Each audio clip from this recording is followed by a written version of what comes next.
Hello class 10th वाले बच्चों, this is date 27th of July 27th of July है और क्लास 10th साइंस का बड़ा फेमस चैप्टर चल रहा है करंट इलेक्ट्रिसिटी। उसका लेक्चर नंबर 2। लेक्चर 1 में इंट्रोडक्शन बताया गया था कि लाइट किसको कहते हैं, लाइट में रे ऑप्टिक्स क्या है, लाइट में ऑप्टिक्स किसको कहते हैं। लाइट में सिखाया गया था आप लोगों को कि लाइट किस थ्योरी को फॉलो करता है। अब हम लोग चैप्टर को धीरे से आगे लेकर के चलेंगे और चलेंगे टॉपिक के तरफ, that is our reflection of light, that is our light का रिफ्लेक्शन, जो कि आपको बोर्ड पर भी नजर आ रहा होगा। लाइट का रिफ्लेक्शन देख ही रहे हो, मेन जगह पर वीडियो पे आपको लाइट का रिफ्लेक्शन नजर आ रहा होगा। लाइट का रिफ्लेक्शन आपको दिख ही रहा है, देख ही रहे हो, दो जगह पर दिख रहा है। खैर, रिफ्लेक्शन ऑफ लाइट तो क्या है भाई? रिफ्लेक्शन ऑफ लाइट बताओ डेफिनेशन क्या पढ़े थे छोटे क्लास में। रिफ्लेक्शन ऑफ लाइट का डेफिनेशन कहता है, रिफ्लेक्शन ऑफ लाइट का डेफिनेशन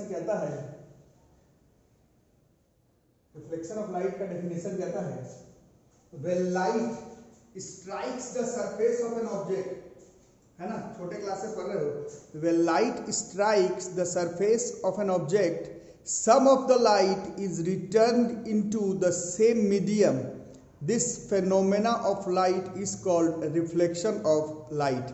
ठीक है, वो जो सरफेस होना चाहिए वो शाइनी, पॉलिश्ड, प्लेन सरफेस अगर हो तो वो प्रीफर्ड होता है। उसी के बारे में हम लोग सीखते हैं, उसी के बारे में हम लोग पढ़ते हैं, रिफ्लेक्शन ऑफ लाइट।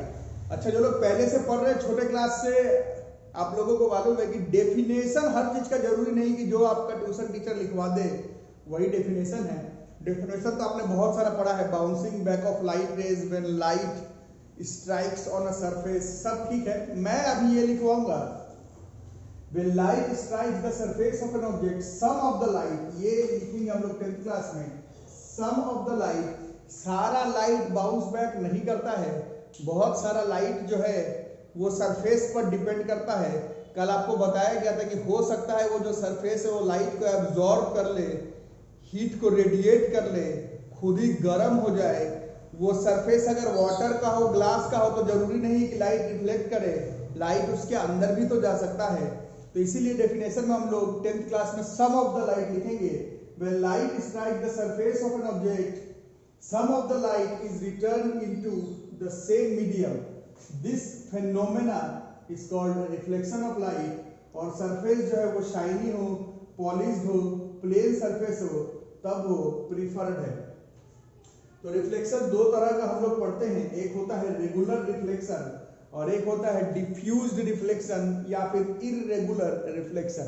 ठीक है, इरेगुलर मतलब आया, जिस सरफेस से टकराया वो उबड़ खाबड़ रहा, वो प्लेन नहीं रहा, तो वैसे में भी रिफ्लेक्शन ऑफ लाइट होता है, बट वो हम लोग पढ़ते नहीं है। हम लोग जो रिफ्लेक्शन पढ़ेंगे 8th में हो, 10th में हो, सीनियर क्लासेस में हो, 12th में हो, वो हम लोग रेगुलर रिफ्लेक्शन पढ़ेंगे। रेगुलर रिफ्लेक्शन में सरफेस शाइनी होगा, पॉलिश्ड होगा, प्लेन होगा। ठीक है, तो रिफ्लेक्शन दो तरह का, रेगुलर रिफ्लेक्शन और इरेगुलर रिफ्लेक्शन। अब उसी में reflection of light by a plane mirror, अगर ये प्लेन मिरर है। अच्छा, कल के वीडियो में की बताया गया था आपको कि reflection through a plane mirror 10th में आपको नहीं पढ़ना है। सिलेबस चेंज हो गया सीबीएसई के दौरान। सीबीएसई ने बताया है कि सिलेबस आपका थोड़ा 30% रिड्यूस्ड हुआ है। नहीं बोलता तो भी अगर एनसीईआरटी का बुक आपके पास है तो आप लोग उसको मिला सकते हैं। Reflection of light through a plane mirror आपके सिलेबस में नहीं है, बट अभी पढ़ रहे हैं तो थोड़ा बहुत हम लोग पढ़ लेते हैं। वैसे reflection through concave convex surface, spherical surface से आपका रिफ्लेक्शन है। But reflection of light by a plane mirror, ये हम लोग ने पढ़ा था कि अगर ये mm' अगर ये एक प्लेन मिरर है तो अगर कोई लाइट रे अगर आए, टकराए, उस पर अगर हम लोग एक नॉर्मल बनाए तो ये जो एंगल बन रहा है वो एंगल ऑफ इंसिडेंस है। बिल्कुल उतने ही एंगल से लाइट जो है वो रिफ्लेक्ट हो जाता है। This is reflection of light by a plane mirror. ये रे ऑप्टिक्स के हिसाब से बाय एक्सपेरिमेंट्स है, एक्सपेरिमेंट के थ्रू देखा गया है कि मिरर बिल्कुल अगर प्लेन हो तो उसमें रिफ्लेक्शन ऑफ लाइट का फिनोमेना कुछ इस तरह से होता है। ये इंसिडेंट रे है, ये रिफ्लेक्टेड रे है, ये नॉर्मल है, laws of reflection, regular reflection, diffuse वाला नहीं। लॉज ऑफ रिफ्लेक्शन अगर हम लोग लिखते हैं रेगुलर रिफ्लेक्शन वाला, डिफ्यूज्ड वाला नहीं, तो वही सब लॉ है जो आप लोग पहले पढ़े हैं। ये एंगल ऑफ इंसिडेंस और ये एंगल ऑफ रिफ्लेक्शन सेम होगा।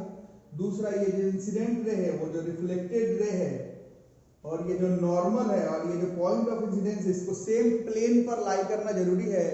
2 डायमेंशनल सरफेस पर होना जरूरी है। उबड़ खाबड़ वाले सरफेस पर ये incident ray, reflected ray, normal same plane पर लाई नहीं करेगा। तो laws of reflection, regular reflection, I और आर बराबर, और incident ray normal to the mirror and the point of incidence and reflected ray lies in the same plane. 8th class का है laws of reflection. अच्छा, इस chapter में आज के क्लास के बाद ये वर्ड बहुत दिखेगा, ऑब्जेक्ट। ये वर्ड बहुत दिखेगा, ऑब्जेक्ट। यहाँ पर भी है, बट इस वाले ऑब्जेक्ट को नहीं कंसीडर करना। यहाँ से एक अलग ऑब्जेक्ट के बारे में हम लोग बातचीत करेंगे। तो वैसे डिक्शनरी में इंग्लिश के हिसाब से तो ऑब्जेक्ट का कोई डेफिनेशन नहीं है, बट ऑप्टिक्स के हिसाब से, ऑप्टिक्स में हम लोग ऑब्जेक्ट, वो हर उस थिंग को हम लोग कहते हैं जो या तो अपना लाइट एमिट करे या फिर कहीं का लाइट रिफ्लेक्ट कर दे। वैसे सारे थिंग्स को ही हम लोग ऑब्जेक्ट कहते हैं ऑप्टिक्स में। एनीथिंग, लिखते भी रहो, anything which gives out light raise, या तो अपने में से लाइट रे निकाले, जैसे कि कैंडल हो गया, चाहे बल्ब हो गया। Anything which gives out light rays either by its own और by some other source reflected by, जैसे मेरा चेहरा भी ऑब्जेक्ट है, क्योंकि इस पे लाइट गिर रहा है और मेरे चेहरे से लाइट रिफ्लेक्ट हो जा रही है। ये जो बोर्ड है वो भी ऑब्जेक्ट है, लाइट गिर रहा है और वो लाइट को रिफ्लेक्ट कर दे रहा है। तो या तो अपना लाइट दे या फिर कहीं का लाइट रिफ्लेक्ट कर दे, उन सबको ऑप्टिक्स में हम लोग ऑब्जेक्ट कहते हैं। और रे ऑप्टिक्स में ऑब्जेक्ट हम लोग 2 तरह का लेते हैं, एक है पॉइंट ऑब्जेक्ट और एक होगा एक्सटेंडेड ऑब्जेक्ट। पॉइंट ऑब्जेक्ट का मतलब छोटा ऑब्जेक्ट नहीं होता है। पॉइंट ऑब्जेक्ट का मतलब है कि जो देखने वाला हो वो अगर बहुत दूर हो तो वो जो ऑब्जेक्ट है उसको हम लोग पॉइंट ऑब्जेक्ट मानते हैं। ऐसा जरूरी नहीं है कि ऑब्जेक्ट छोटा हो, ऐसा कोई जरूरी नहीं कि ऑब्जेक्ट छोटा हो। ऑब्जेक्ट अगर बहुत दूरी पर हो, ऑब्जेक्ट नहीं, देखने वाला, व्यूअर, ऑब्जर्वर अगर बहुत दूरी पर हो, तो उसको अगर ऑब्जेक्ट छोटा दिख रहा है तो भी उसको हम लोग पॉइंट ऑब्जेक्ट लेंगे। एक्सटेंडेड ऑब्जेक्ट बड़ा ऑब्जेक्ट को लेंगे, है ना, जो बड़ा ऑब्जेक्ट होता है, जैसे ट्यूब लाइट हो गया, that is considered as an extended object, अगर व्यूअर बहुत दूर नहीं है तो। इन सब का डेफिनेशन लिखने की जरूरत नहीं है। पॉइंट ऑब्जेक्ट मतलब छोटा ऑब्जेक्ट नहीं, पॉइंट ऑब्जेक्ट मतलब ऑब्जर्वर को, देखने वाले को वो छोटा दिख रहा है, उसको पॉइंट ऑब्जेक्ट कहेंगे। देखने वाले को ढेर सारा कलेक्शन ऑफ पॉइंट ऑब्जेक्ट दिख रहा है तो उसको हम लोग एक्सटेंडेड ऑब्जेक्ट कहेंगे। ठीक है, मेरे ख्याल से आ रहा होगा समझ में। उसी तरह से इमेज का डेफिनेशन, इमेज का कोई डेफिनेशन नहीं होता है, ऑब्जेक्ट का कोई डेफिनेशन नहीं होता है, बट ऑप्टिक्स के हिसाब से पहले समझ लो, 2 या 2 से ज्यादा लाइट रेज जब एक मिरर से रिफ्लेक्ट करने के बाद या फिर एक लेंस से रिफ्रैक्ट करने के बाद जिस पॉइंट पर मिले, एक्चुअल में मिले या फिर लगे कि अच्छा इसी जगह पर मिलता, क्या 2 या 2 से ज्यादा लाइट रे, कब? मिरर से रिफ्लेक्ट होने के बाद या फिर लेंस से रिफ्रैक्ट होने के बाद जिस जगह पर एक्चुअली में मिलता या फिर टेंड करता कि अच्छा इस जगह पर मिलेगा, वहां पर जो ऑप्टिकल अपीयरेंस, जो देखने में तुमको लगेगा, जो ऑप्टिकल अपीयरेंस होगा, उस ऑप्टिकल अपीयरेंस को ही हम लोग ऑप्टिक्स में इमेज कहते हैं। इट इज एन, लिखो, it is an optical appearance which is said to be formed when light rays, यहां पर है 2 or more, तो लाइट रेज है वो 2 या फिर more, coming after reflection through mirrors और रिफ्रैक्शन थ्रू लेंस, या तो एक्चुअली में मीट कर जाए और टेंड्स टू मीट, या फिर लगे कि मीट कर रहा है। ठीक है, इमेज आप लोग 7th क्लास में पढ़े हो, 2 तरह का होता है। अगर एक्चुअली में मीट कर जाए, एक्चुअली में मीट कर जाए तो रियल इमेज है, और एक्चुअल में मीट नहीं किया, टेंड करेगा मीट करते हुए, तो वहां पर जो इमेज बनेगा वो वर्चुअल होगा। छोटे क्लास में पढ़े थे, रियल इमेज हमेशा इन्वर्टेड, उल्टा होता है, और ये स्क्रीन पर फॉर्म हो जाता है स्क्रीन पर फॉर्मेशन होता है, वर्चुअल इमेज हमेशा सीधा होता है इरेक्ट, और ये स्क्रीन पर नॉट फॉर्म होता है, इसको स्क्रीन पर फॉर्म नहीं कर सकते। ये सबका डेफिनेशन नहीं आएगा बोर्ड्स के एग्जामिनेशन में लिखने के लिए, लेकिन ये मालूम होना चाहिए स्क्रीन पर रियल इमेज का फॉर्मेशन होता है वो हमेशा उल्टा होगा, वर्चुअल इमेज हमेशा सीधा होगा और वो स्क्रीन पर फॉर्मेशन नहीं होगा। तो ये सब ऊपर ऊपर से बातें हैं रिफ्लेक्शन ऑफ लाइट के बारे में, और this is reflection of light through plane mirror. और टॉपिक है formation of image through plane mirror. मैं खुद ही बोल रहा हूँ कि ये टॉपिक आपको बोर्ड के एग्जामिनेशन में नहीं पढ़ना है, लेकिन मैं ही दोबारा बोल रहा हूँ कि फिजिक्स में कोई टॉपिक हम लोग छोड़ करके पढ़ भी नहीं सकते, क्योंकि वो कभी ना कभी जा करके उसका काम पढ़ ही जाता है। तो छोटा छोटा टॉपिक है, अगर इसको अगर हम लोग पढ़ लें तो कोई बुराई तो नहीं है, कोई बुराई तो नहीं है, कोई बुराई तो नहीं है। तो ये एक ऑब्जेक्ट है ए बी, ध्यान से देखना, ये एक ऑब्जेक्ट है ए बी। ये कैसा ऑब्जेक्ट हो गया? तो इस डायग्राम के हिसाब से ये एक एक्सटेंडेड ऑब्जेक्ट हो गया। अभी थोड़ी देर पहले बता दें, एक्सटेंडेड ऑब्जेक्ट मतलब इसमें ढेर सारा पॉइंट ऑब्जेक्ट कंसीडर कर सकते हो। जैसे मैंने ए को अगर एक पॉइंट ऑब्जेक्ट कंसीडर किया, तो अगर इस एक्सटेंडेड ऑब्जेक्ट में ए अगर एक पॉइंट ऑब्जेक्ट है तो इससे बहुत सारा लाइट रेज निकलेगा। उसमें एक लाइट रे देखो मान लो एकदम सीधा गया, मिरर से टकराया वापस आ गया। एक लाइट रे मान लो ऐसे गया, यहां पर टकराया और इस तरह से चला गया। तो ये दो लाइट रे इससे जो टकराया ये वाला है ना, एक जो इससे टकराया तो इससे टकराया इस तरह से, और ये जो इससे टकराया इस तरह से, ये कहां पर मीट करेगा बताओ? एक्चुअल में कहां पर मीट करेगा? ये वाला देखो, ये जो जा रहा है और ये जो जा रहा है, ये कहां मीट करेगा? ये कहीं नहीं मीट करेगा। ठीक है, उसी तरह से इस एक्सटेंडेड ऑब्जेक्ट में एक बी को अगर मैं पॉइंट ऑब्जेक्ट मान लूं, तो इसमें से भी एक लाइट ले गया ऐसे और ये वापस आ गया सीधा, एक एंगल बनाते हुए गया तो आई बराबर आर करते हुए चला गया। अब ये दोनों देखो कहां पर मिलेगा, ये वाला और ये वाला कहां पर मिलेगा? एक्चुअल में कहां पर मिलेगा? तो कहीं पर नहीं मिलेगा। तो यहां पर जो इमेज फॉर्मेशन होगा वो एक्चुअली में लाइट रेस के मिलने की वजह से नहीं होगा। इसका मतलब है यहाँ पर जो इमेज बनेगा वो रियल वाला इमेज नहीं बनेगा, वो वर्चुअल वाला इमेज बनेगा। वर्चुअल इमेज स्क्रीन पर नहीं बनता है, आंख से देखना पड़ता है। तो वर्चुअल इमेज अगर हम लोग आंख बनाते हैं तो ये यहाँ से रिफ्लेक्शन ये वाला ये वाला ये वाला को अगर मैच करते हैं इस तरह से, ये ऐसे सीधा गया है ना, और ये ऐसे आया था, इसको सीधा मिला है, तो यहाँ पर ए का यहाँ पर इमेज बना।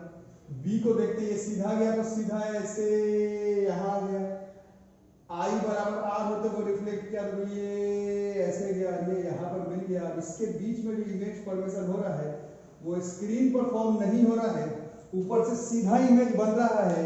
थोड़ी देर पहले ही बताइए, इमेज को फॉर्म ना हो और सीधा इमेज हो वो वर्चुअल इमेज होता है। तो इस तरह से इमेज फॉर्मेशन प्लेन मिरर में हम लोग करते हैं। और कुछ प्रॉपर्टीज अगर हम लोग लिख लें तो प्लेन मिरर के सामने तो यार डेली कई बार खड़े होते हो चेहरा थोड़ा बनाने के लिए, फेसबुक में लाइव चैट करते समय भी अपना चेहरा पूरा आप लोग स्टाइल से बनाते समय मिरर के सामने तो जाते ही हैं। तो प्लेन मिरर के सामने तो बचपन से ही जा रहे हो। जितना बड़ा ऑब्जेक्ट है इमेज भी उतना ही बड़ा बनता है। मिरर से जितना दूर ऑब्जेक्ट है मिरर से उतने ही दूरी पर इमेज बनता है। इमेज वर्चुअल है, सीधा है, और प्लेन मिरर में जो तुम्हारा दाहिना है राइट, वो प्लेन मिरर की इमेज में लेफ्ट में दिखेगा, तुम्हारा जो लेफ्ट है वो प्लेन मिरर में राइट में दिखेगा। इसको लैटरली इन्वर्टेड, लैटरल इन्वर्जन कहते हैं, 1 क्लास में शायद पढ़ना था। These are the properties of images formed by a plane mirror. Image formed by a plane mirror is virtual, same size as of object. Image formed by a plane mirror is at the same distance behind the mirror as the object in front of it, and the image formed by a plane mirror is laterally inverted. Lateral inversion का definition वगैरह नहीं लिखवाऊंगा। तुम्हारा left plane mirror के image में right में दिखेगा, तुम्हारा right plane mirror के इमेज में लेफ्ट में दिखेगा। This is lateral inversion. इसका डेफिनेशन आप नहीं लिखने वाले, ठीक है? इसको बनाओ। आंख वाँख बोर्ड के एग्जामिनेशन में बनाने का जरूरत नहीं है, ये बस ऐसे समझाने के लिए। अब इसको देखो, multiple images in plane mirror, ये सब सिलेबस वगैरह में नहीं है, ये सब सिलेबस वगैरह में नहीं है, बट नोट्स कॉपी में होना चाहिए मेरे। तो अगर दो मिरर है, दो मिरर है, दो मिरर है, दो प्लेन मिरर है और दोनों को एक खास एंगल पर अगर इंक्लाइन करके रखें तो एक ऑब्जेक्ट का ढेर सारा इमेज का फॉर्मेशन हो सकता है। दो मिरर के बीच में अगर एक एंगल ऑफ इंक्लिनेशन होगा तो एक ऑब्जेक्ट का ढेर सारा इमेज का फॉर्मेशन हो जाता है। ये आपकी सिलेबस में नहीं है, बट फॉर्मूला थोड़ा सा मालूम होना चाहिए। अगर 360 बाई थीटा अगर एक इवन इंटीजर हो, थीटा और डिपेंड नहीं करना है, 360 बाई थीटा इसको देखना है। अगर ये इवन इंटीजर आ जाए, जैसे थीटा का वैल्यू 60, तो 360 बाई 60 कितना हुआ 6, ये एक इवन इंटीजर है, तो उस केस में नंबर ऑफ इमेज का फॉर्मूला 360 बाई थीटा -1 हो जाएगा। जैसे 6 -1 5, इतना नंबर ऑफ इमेजेस का फॉर्मेशन होगा। उसी तरह से अगर 360 बाई थीटा अगर ऑड इंटीजर हो जाए, थीटा नहीं देखना है, 360 बाई थीटा अगर ऑड इंटीजर हो, थीटा दोनों के बीच का एंगल है भैया, है ना। जैसे थीटा अगर 40 है तो 360 बाई 40 कितना हुआ 9, 9 एक ऑड इंटीजर है, तो उस केस में number of image 360 by theta से ही निकल जाएगा, 360 बाई 40 से ही निकल जाएगा, 9 ही इस क्वेश्चन में आंसर हो जाएगा। These are image formation, these are image formation, multiple image formation through reflection। लेकिन ये सब प्लेन मिरर की बातें हैं, प्लेन मिरर आपके सिलेबस में नहीं है। तो आज का वीडियो भी छोटा सा, आज का वीडियो भी यहीं तक रहेगा। वीडियो को लाइक करो, चैनल को subscribe, notification bell icon for all press करके रखो। एडमिशन के लिए गार्जियन को, पेरेंट्स को एक बार आप लोग रिकॉल कर दो फी के लिए। और आज के क्लास में भी हमने स्फेरिकल मिरर शुरू नहीं किया, सिलेबस बहुत कॉम्पैक्ट है बच्चों, आराम से पढ़ लेंगे। ये सब ज़्यादा जानना जरूरी है क्योंकि ये सब हटा दिया गया है, इसलिए इन सब का नोट्स आपके पास रहना चाहिए, आगे काम आएगा। कल के क्लास से हम लोग स्फेरिकल मिरर्स की तरफ चलेंगे, ठीक है। आज का वीडियो बस यही रहेगा।